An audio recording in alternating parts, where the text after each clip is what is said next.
Hello and welcome to the Wine Turtle YouTube channel. My name's Jamie and I'll be your host as we taste and review popular wines from around the world. Today I'm back drinking white wine. This is the 2023 Sauvignon Blanc from Cloudy Bay. Now this comes from the Marlborough region of New Zealand, which is right on the northern tip of the southern island.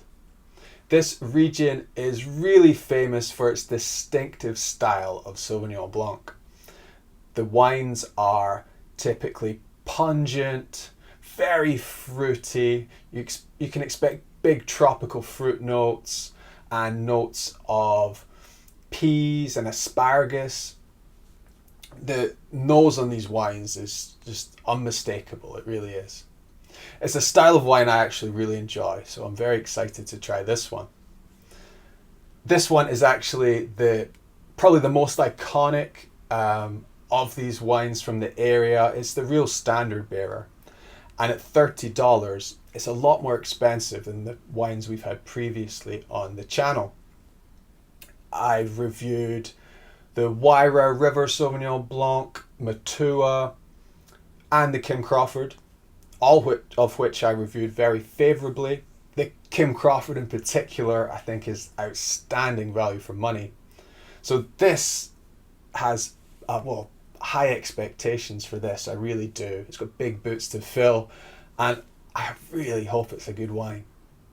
So Jim White is the lead winemaker at Cloudy Bay, and he says they preserve that concentrated freshness of the grape by harvesting the fruit during the cooler nights and the early morning temperatures. The grapes are destemmed and transferred straight to the tank presses within hours of picking. And the free run and lightly pressed juices are cold settled for 48 to 72 hours, then racked and inoculated with yeast. Fermentation is carried out in stainless steel tanks at a low temperature to preserve freshness. At the blending bench, only components presenting a true expression of their vineyard site are considered. Right, I've got really high hopes for this one. Let's get tasting. So it's a pale colour. There's a light greenish tint to it.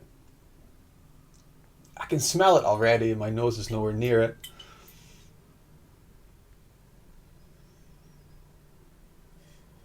So the dominant note for me in the nose is ripe guava. It's guava that's soft and at its most sweet, a really ripe guava. A wonderful smell. Along with that, there's it's like a honeydew melon, a sweeter melon as well, with some pear and a more citrusy passion fruit. There's a light note of asparagus and a little bit of that wet stone minerality as well. It smells amazing. Nothing subtle about it. It's Sauvignon Blanc from Marlborough.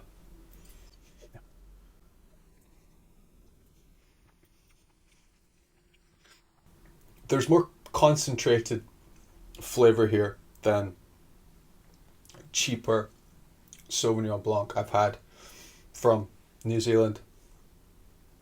There's a more persistent flavour, and while this wine isn't known for its finish, the finish here is longer than I've experienced before as well. Not the best finish you've had in a wine before, but there's a persistent, rich kind of lime on the end. Crisp, mouth-watering, bright finish of lime with a little bit of that wet stone minerality. It's pleasant. I haven't had that persistence of finish from this wine before. Otherwise, it's bright and citrusy. Those citrus flavors really come through. There's that passion fruit, grapefruit, a little bit of that ripe guava. It comes through as well.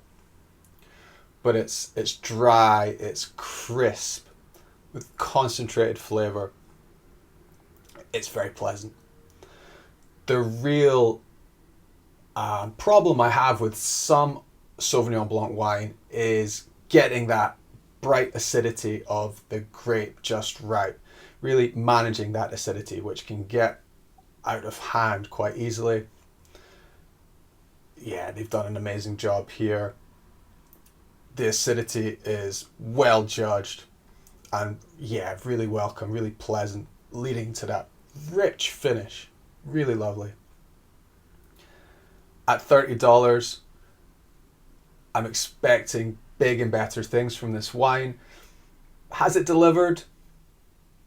Yeah, I think it has, to be honest. This has been the best representation of the grape from Marlborough for me so far.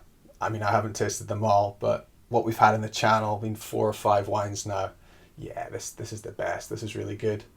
It's better than the Kim Crawford but it's just $15. I mean, this is double the price. It is better. Yeah, it's lovely. So how do I score this?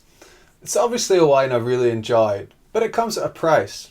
This is $30, which is no longer budget wine. It's double the price of the Kim Crawford Sauvignon Blanc, which is a really nice wine and great value. So is that extra $15 worth it? What does it give you? Well, I think there's a noticeable difference in the quality of the fruit and I think the winemaking. What you get is a real depth and persistence of flavour. There's more of a finish here, and there's that minerality that I haven't experienced on this level before. A really nice finish. You get that kind of rich lime and mineral finish. It's lovely. And the fruit flavours, while not complicated, I mean, this just isn't a complicated wine, often derided by critics for that. They're talking rubbish. It's got those fruit flavours. Yeah, they really shine. They're harmonious and they come out with that bright acidity that's managed really, really well. This wine can often be a little bit too sharp. It's just right here. It's lovely. It's dry, it's crisp, it's mouth-watering and refreshing. Just as you want it. So how am I going to score it? For me, it's the best Marlborough Sauvignon Blanc that I've tried so far. I'm going to score it 8.5 out of 10, which is a really, really good score in the channel. It's a great representation of the grape and winemaking. It's a little bit expensive, but it's worth it. If you like these wines, this is a step up and it's really lovely. I can't wait to tuck in and have another glass. So if you enjoyed that review, please think about liking this or subscribing to the channel. It would really help me out. And hopefully I'll see you here again soon. Bye.